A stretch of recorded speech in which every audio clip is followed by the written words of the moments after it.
Hi guys, this is Hyunmin Max, aka the King of Eye Test. Welcome back to another video on the channel. So this is probably a very different wildcard video that you have actually seen. There are actually quite a few good differentials, right? Really useful if you're actually falling behind in your mini leagues.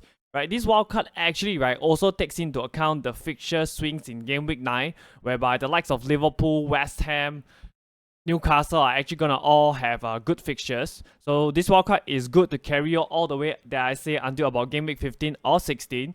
So this is my personal wildcard because I have lots of injuries, right, with the likes of Reece James, Luke Shaw, and then I have other players that are actually not performing, especially my midfielders. I already hit that wildcard button on my account, and I believe, right, this to be the best wildcard that you can actually come up with. I haven't made the greatest starts, right? I have 152 points only currently. Made a couple of 50-50 calls that didn't go my way, like going for Eze instead of Mitoma. So if you're like me and you have actually gotten off to a really bad start, you know, without picking all the template players, right, don't worry too much. The only way is up for us, and we actually still have 35 more game weeks to go. So I'm actually going to be going on the offensive, and let's actually attack the ranks, right, with this wildcard. So the graphics you see here, right, are all actually done by my graphic guy Inverts. So if you want somebody to actually do your graphics up for a very reasonable price, right, this is the guy for you. Link will be down below in the description. Without further ado, right, let's move on to the wildcard itself. So the total cost for this team, right, it's actually 99.8 mil from scratch if you don't own any player from this, which is actually your worst case scenario, but my guess is you guys probably should have a couple of them. So the first player that we actually have is actually in net, and it's actually Areola. So why am I going for him? He actually has Luton Town up next, which is a really easy fixture. However, he does have Man City and Liverpool, which are definitely, right, two of the most tough attacking sides in the Premier League itself. Thereafter, he actually has Sheffield United, Newcastle, and Villa. So personally, right, I'm actually going to be playing him in 2 out of the next 6 games. Now, their fixtures, right, actually turn in game week 10, right, whereby they have the likes of Everton, Brentford, Forest, Burnley, and Palace, which is a really nice run of games. So I'm actually getting him in early, like I've mentioned. So he actually rotates really well, right, with another of my goalkeeper. I'm actually going to go for Bet Leno. I know he actually plays Man City next. However, he does have the likes of Palace, Chelsea, Sheffield United, Spurs, Brighton, and United in his next few games. Rotates really well with Areola. If you actually were to go for this combo, right, you will actually be playing Areola against Luton, Leno against Luton, Leno against Palace, Areola against Sheffield, Leno against Sheffield as well, Areola against Villa away, or Leno against Spurs away. So I'm probably going to go for Leno due to the sheer amount of saves he actually makes in-game. So if you actually take a look, right, he actually made 144 saves in total last season, which I believe is the second or the top, right, last season. He already has 22 saves in 3 games currently. That's about an average of 7 saves. So 3 out of the top 4 goal scoring keepers last year, right, all started with a 4.5 mil price tag. So the number of saves, right, do really stack up at the end of the season. That is why I'm actually going for a 4 mil and a 4.5 mil goalkeeper rather than going for like a 5.5 mil Edison or even a 5 mil Onana. So Fulham's rather terrible defense, right, will definitely allow Leno plenty of chances to make saves, which he has done a lot last season. Same thing for Areola, right? West Ham's defense is not really that great. They will concede shots, and the hope is that Areola is there to make the saves. So one thing to note is that probably at some point, right, Fabianski might come back in for Areola. He did say that he's actually not happy at being the backup goalkeeper. I don't see that happening anytime soon with how well Areola played against Brighton in the last game. Of course, he was actually a bit shaky in the game week 2 game against Chelsea, you know, dropping a few crosses. But for me, for the next 4 to 5 games, right, I see Areola keeping that number 1 spot unless he actually makes a few horrible mistakes. Now, another player that I consider is actually Matt Turner, right? Made 14 saves in the first 3 games. Now, the problem with Forest is that their fixtures, right, don't actually rotate well with either West Ham or Fulham. And last season, right, Forest also conceded the 4th most amount of goals with 68. Actually tied with Leicester, who actually got relegated. So for context, West Ham conceded 55, while Fulham, right, let in 53 goals. So better defense plus Leno, who is outstanding at shot stopping, plus really nice rotation between Fulham and West Ham, right, actually makes me go for these 2 goalkeepers. Now, the first defender on my wildcard will most definitely be Ben Chilwell. not too much needs to be said, right? Playing very far forward as a left wing back, he usually appears in the penalty box when Chelsea attacks. He actually had an opportunity, right, against Luton, whereby he passed instead of taking a shot, right? He actually tweeted out saying that he should have done shooting practice, but Maddison actually replied saying that he should have practiced deciding when to shoot instead. So all good banter, of course. Now, Chilwell also wore the captain's armband in James' absence.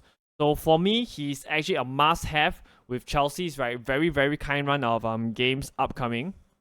Next guy up on the list is actually Udogie. Similar to Chilwell, he actually plays really, really far forward. Now, what happens is Son usually underlaps and Udogie actually goes beyond him. So he's very often found in the penalty box as well. If you watch my previous video, I did mention that he actually played as a left midfielder for Udinese, which means that he's definitely more attacking than your average fullback. When I watch this guy, right, he's actually always on the attack. Against Bournemouth, right, he could very well have gotten another assist, which says a lot about how attacking this guy is. He actually averaged an attacking return every 4 games while playing for Udinese as a left midfielder. So in this very attacking and good Spurs team, right, I see him getting plenty of attacking returns.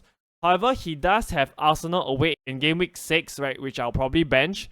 And then even against Liverpool at home in game week 7, right, with the amount of defensive issues that Liverpool have, I would probably see him, getting attacking returns, even though they are very unlikely to keep a clean sheet, right? He then plays Luton, Fulham, and Palace, which are actually all great fixtures. So for me, right, Udogie is a must-have. He's been very, very impressive in the first 3 games that I've actually watched him for Spurs. Next player that I'll actually have is actually Kieran Trippier. Of course, the upcoming 2 fixtures against Brighton and Brentford is not that ideal. They're probably not going to keep clean sheets. So Newcastle, right, last season, they actually have the joint best defense in the Premier League alongside Man City. Both of them actually only conceded 33 goals. Now, they have had a tough start, right, facing the likes of City and Liverpool in the last 2 game weeks. But from game week 6 onwards, they have Sheffield United, Burnley, West Ham, Palace, and then Wolves. So, all good for Trippier to keep clean sheets and hopefully have some attacking returns.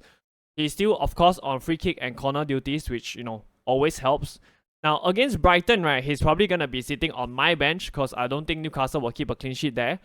I might not play him against Brentford in game week 5. However, I will most definitely play him in game week 6 against Sheffield United. So like I mentioned, this is more of like a pre-planned transfer so that I don't have to waste a transfer to get him in, right, when Newcastle's fixtures turn for the better from game week 6 onwards.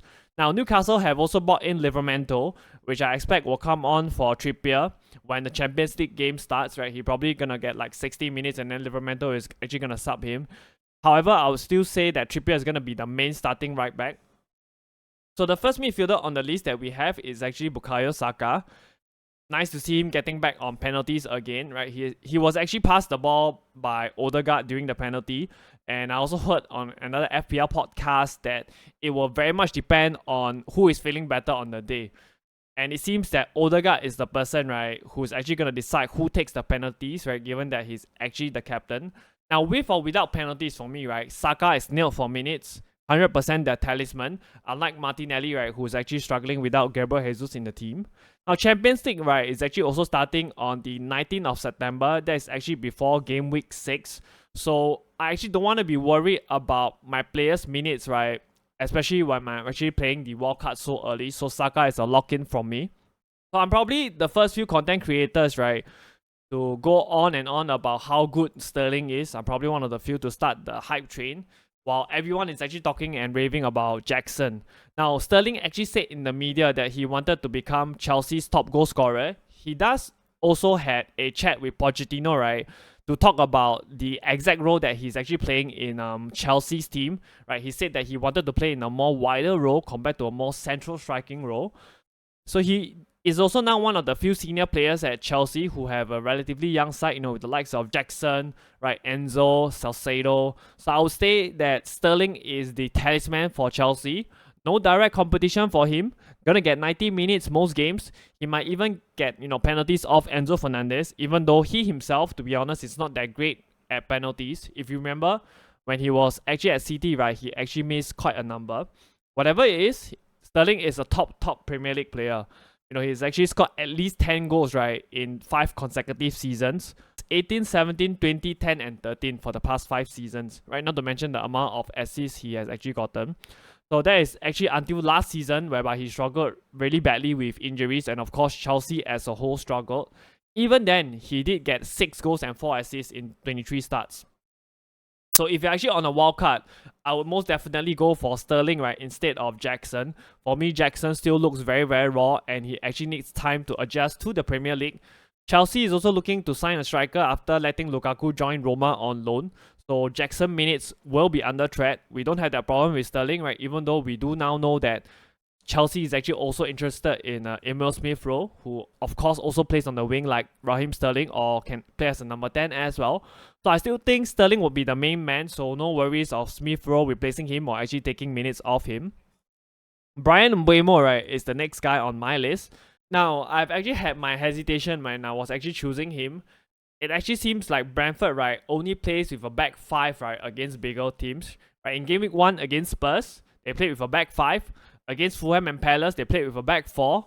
So how does that actually affect Mbeumo, right? It absolutely affects him a lot. Now, when Brentford play in the back 5, right, Mbeumo is actually one of the 2 strikers up top alongside Wissa. When Brentford plays in the back 4, he actually starts as a right winger in the 4-2-3-1, right, with Wissa still occupying that central, striker slot. So of course he can still score as a right winger, but he's actually not as dangerous there. He does still, however, right, have your pens and your corner kicks along with an easy fixture run, right? He has Bournemouth, Newcastle, Everton and Forest up next. So for those reasons, right, he keeps his spot in my midfield. It's really worth, right, keeping an eye out for Brentford's formation against Newcastle to see if they only really play a back 5, right, against bigger teams. No surprise that the next player up on this list is actually James Maddison. So Spurs as a whole, right, they look very, very good going forward. Every player seems to understand their role, playing with a smile on their face. Kulu actually came out after the Bournemouth game saying that everyone is actually now enjoying their football again. And with the shackles off them now, you can definitely tell. Spurs, right, are actually a very, very impressive team. And Maddison, right, is actually right at the heart of everything good that they do. Right, doesn't really have competition. Lo Celso is actually the backup, but Lo Celso doesn't have Maddison's goals or assists as well as his creativity. Maddison is also on all the set pieces except for pens, right? That might still go to Richarlison. Who, speaking of which, right, if I actually have Richarlison in my team, right, or in your team, I'll make a straight swap to Maddison. Now, a lot of you who don't have wildcard are probably wondering, right, which player to go for between Raheem Sterling and James Maddison. So I've been watching both Chelsea's and Spurs games, right? Chelsea was actually really impressive in the second half against Liverpool. Great in the first half against West Ham, but couldn't take their chances. Probably a bit unlucky with the loss there.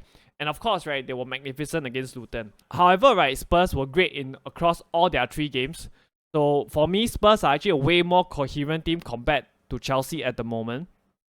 In terms of which player is better, we all know that Sterling has a proven Premier League pedigree with Man City, right? Maddison is coming into his own, especially last season with Leicester. So I would simply go with Maddison because his team is actually functioning way better than Chelsea right now.